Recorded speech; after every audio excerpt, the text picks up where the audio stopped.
Hola, muy buenas tardes. Mi nombre es Ayuna Damari y es un gusto y un honor el encontrarme aquí con ustedes de nuevo en una emisión más de la Revolución Femenina. En esta ocasión llevaremos a cabo las noticias más relevantes acontecidas durante el periodo de 1982 al 2000 en forma cronológica. El proceso de reformas en el Estado de México inició hace algunas décadas debido a la necesidad de querer impulsar la economía, lo cual modificó las relaciones entre el Estado y la sociedad, pero también establecieron algunas condiciones iniciales para la inserción del país en el proceso de globalización. No obstante, en el ámbito político e institucional queda rezagado.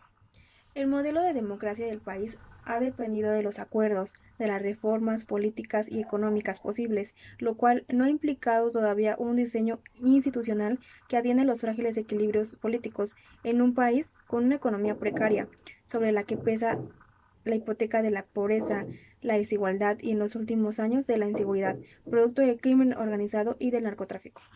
Ahora bien, después de haber dado una pequeña introducción acerca de lo que ha ocurrido en algunas décadas de nuestro país, comenzaremos dando las noticias más relevantes durante los años comprendidos de 1982 al 2000, como lo había dicho en un inicio. Hola, mi nombre es Lizeth Carranza y en esta ocasión les hablaré sobre la noche de las elecciones del 6 de julio de 1988, una de las noches más largas y trágicas para la historia del Partido Revolucionario Institucional. Mientras se realizaba el conteo de los votos de las elecciones, se registró un fallo en el sistema encargado de reportar el conteo de los sufragios a medida de que estos avanzaban.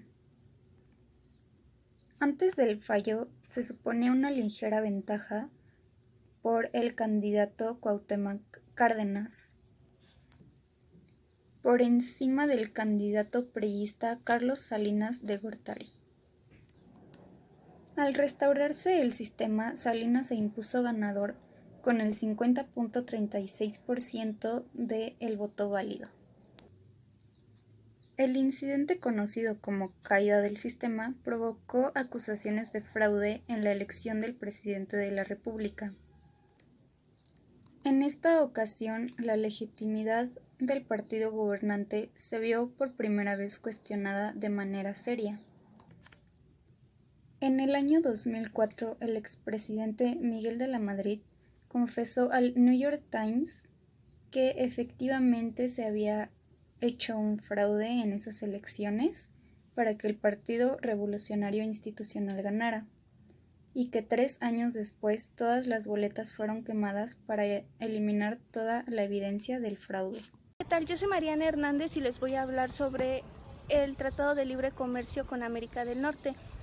Bien, a principios de 1990, México comenzó a redactar documentos en los que se evaluarían las posibilidades de crear relaciones comerciales con los países de Estados Unidos y Canadá, en los que se involucraran el sector público y privado mexicanos. Finalmente, el 17 de diciembre de 1992, el presidente Carlos Salinas de Gortari firma el Tratado de Libre Comercio de América del Norte con los países de Estados Unidos y Canadá. Es más fuerte la patria, porque así la habremos de heredar a nuestros hijos y a los hijos de nuestros hijos. Hoy hacemos ya realidad la nueva grandeza mexicana. Muchas gracias. Es más fuerte la patria. La puesta en vigor del Tratado de Libre Comercio de América del Norte en 1994, se esperaba que México saliera del círculo de estancamiento económico y las crisis por las que había atravesado el país en décadas anteriores. En los primeros años de vigencia de este tratado, las exportaciones crecieron espectacularmente, pero sus beneficios no se extendieron al grueso de la economía, pues concentrándose en un puñado de actores económicos que, debido a su situación de tamaño, capacidad tecnológica y administrativa, pudieron adaptarse y sacar partido del nuevo entorno económico.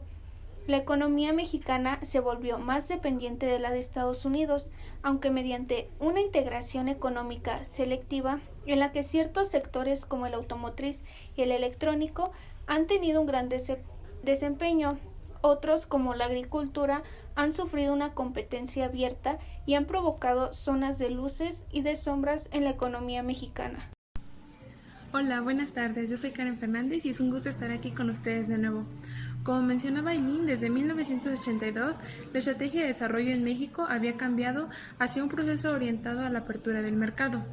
El cambio, desgraciadamente, no estaba logrando los resultados esperados, pues el PIB per cápita prácticamente se había estancado, la distribución de los ingresos no había mejorado y las condiciones de vida de la mayoría de los mexicanos. Eso fue el principal caldo de cultivo del descontento social.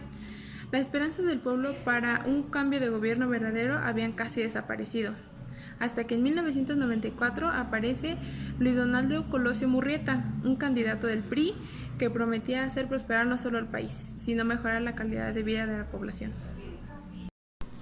El reloj marcaba las 17 horas del Pacífico del 23 de marzo de 1994.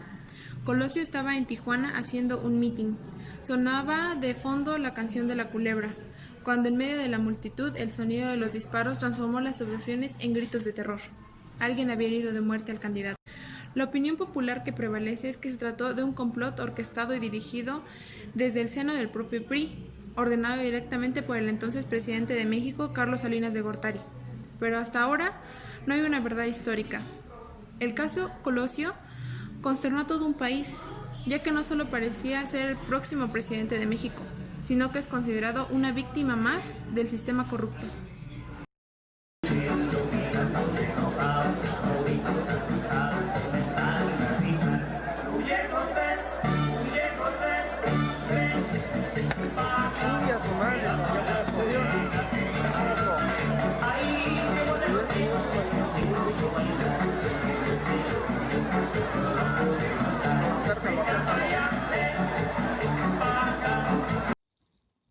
Hola, mi nombre es Carol Palomares y yo les mencionaré un acontecimiento importante que ocurrió el 1 de diciembre de 1955. En este día histórico, toma protesta como nuevo presidente de México Ernesto Zedillo, en sustitución de Carlos Salinas de Gortari.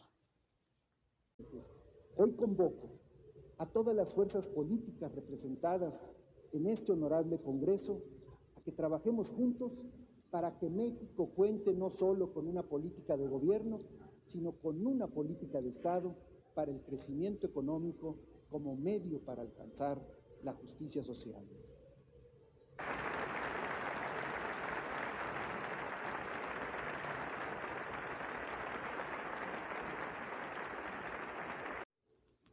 Desde 1982, la estrategia de desarrollo de México ha cambiado de un Estado promotor del proceso del crecimiento económico a un proceso orientado hacia el mercado.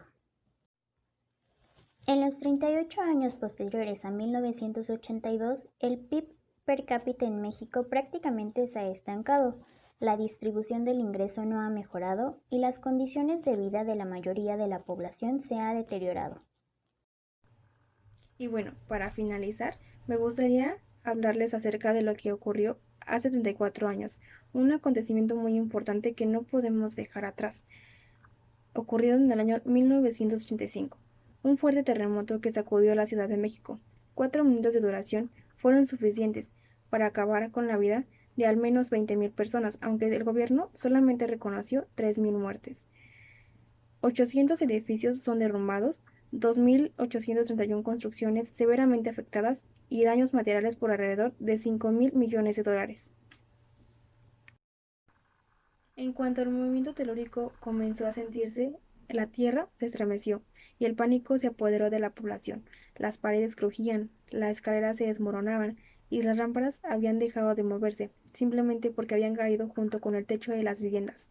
Las escenas eran insólitas. Hombres, mujeres y niños intentaban mantener la calma, mientras los edificios aledaños caían como fichas de dominó y el suelo de las calles se abría en enormes brechas.